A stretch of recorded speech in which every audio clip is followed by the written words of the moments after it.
Hello everyone, I'm Benjamin Gutierrez, and welcome back to the Jasper Cat Productions show.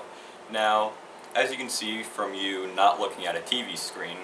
I am going to be talking about the next volume in the Attack on Titan manga series, Volume 4. And I gotta say, right off the bat, this has been, out of the three that volumes that I've looked at for this channel, this has by far become my favorite. I feel like it has the best balance of the main characters and the side characters getting screen time and all that. But first we gotta talk about what this volume is about. It starts out with a direct follow-up to what happened in the previous volume, with Armin finally getting to Eren in his Titan form, getting him to finally wake up, relift the boulder, and try to place it back into the hole that was created by the Colossal Titan in the first volume, which they eventually do, and for the first time in this series so far, we actually see humanity, for the most part, win against the Titans. There is still a lot of, a lot of death, but in this sort of series where it seems like the humans are constantly being thrown into a corner, it's nice to see them finally feel triumphant, for once. But that's not what the real meat of this volume is about. The real meat part of this is actually taking a step back all the way to before the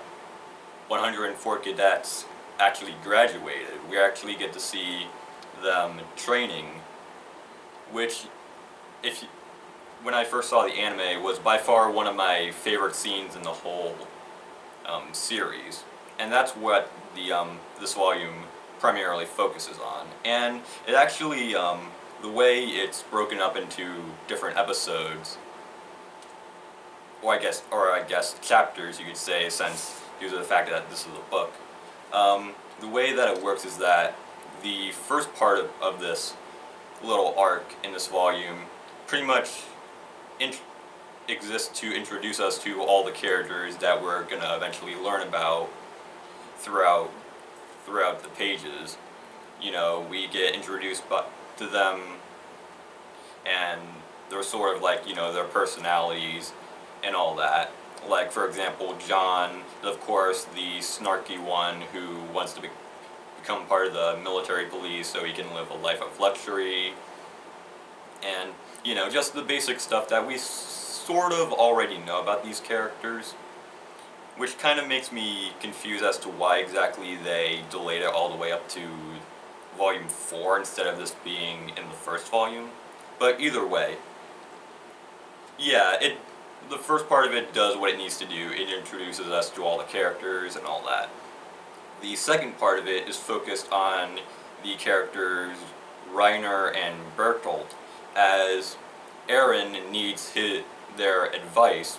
on how to use the maneuvering gear, because Eren is having quite a bit of trouble for unknown reasons, and he's told that these two are some of the best in terms of knowledge of how the maneuvering gear works. And with this, we're able to find out their backstory, where they came from, and how they currently feel about the world around them, which is rather interesting because it makes the main character Eren, instead of being the major focus, he's sort of the eyes and ears of the reader. We learn stuff about the characters as he learns stuff about the characters, which is a very interesting way to portray the character, considering the fact that he has by far gotten the most focused in development. The second part of this is focused on the character Annie Leonhardt. I actually remember her last name compared to all the other characters. The way we're introduced to her is that all the cadets are practicing hand-to-hand combat, and Annie appears to be one of the best soldiers in terms of that in that overall area, but the fact that she is is the sort of character that who doesn't seem to really care about the world around her, as she wants to join the military police, similarly to John. But instead of saying stuff like, "Oh, she wants to do it because of the sort of luxury she'll have,"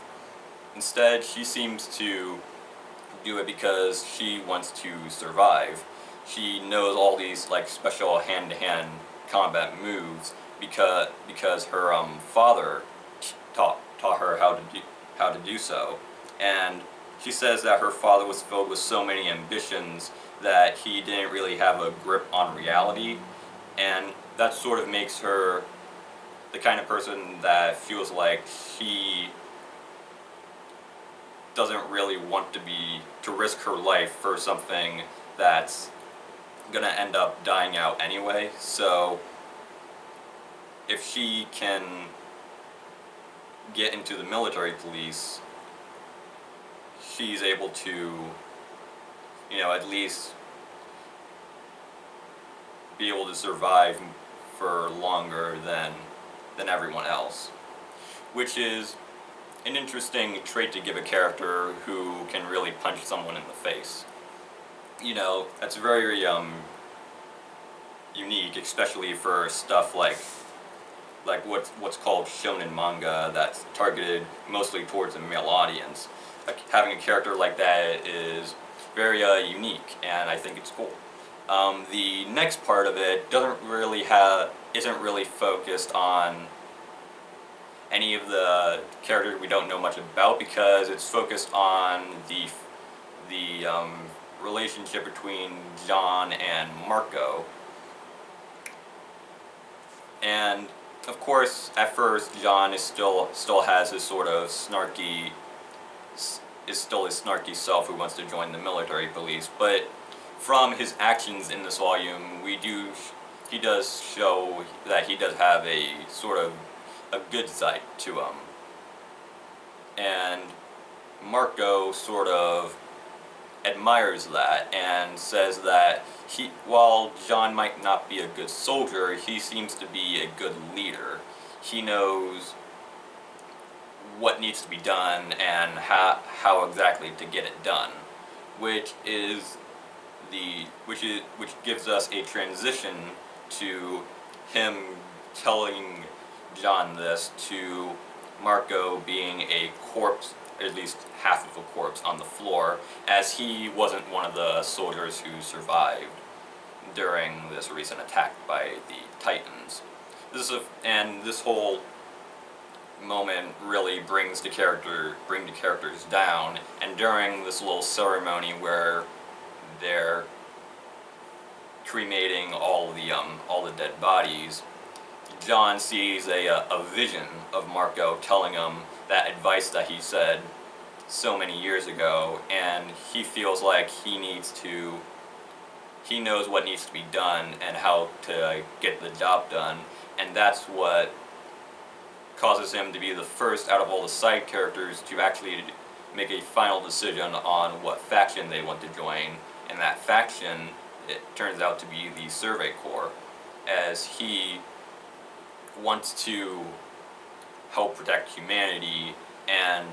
it shows that he's not the same John that was all the way back during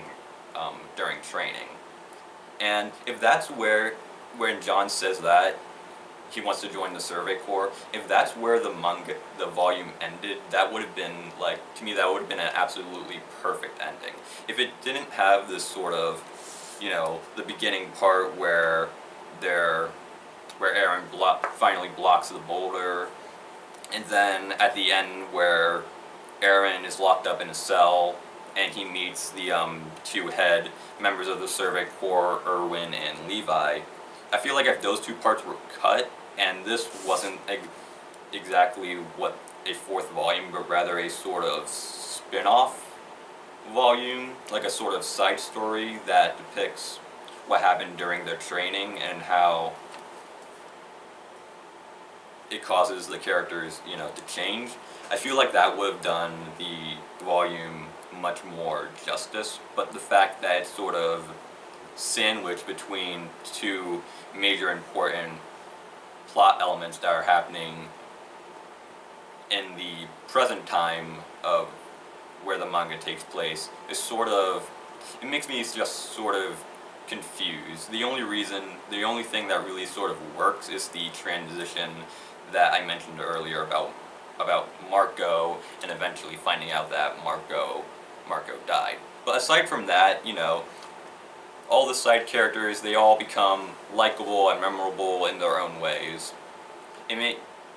The two, I guess, tribute chapters, you could say, where where these side characters are given a lot more of a spotlight, we learn more about them and their motivations. I feel like that's where this volume shines best. And, other than that, I really enjoyed this volume and I would gladly go back to read it over and over again, even right now as I have actually officially finished reading what I guess you could consider the first season of this manga series. This has by far, again, been my favorite, and I highly recommend you give it a look if you're interested in the Attack on Titan series and haven't actually read or watched any of it yet. So, yeah, I'm actually really glad that I was able to talk about this, and I hope you enjoyed watching the video. And I'm really excited to talk about the next volume. So until next time, I'm Benjamin Contreras, and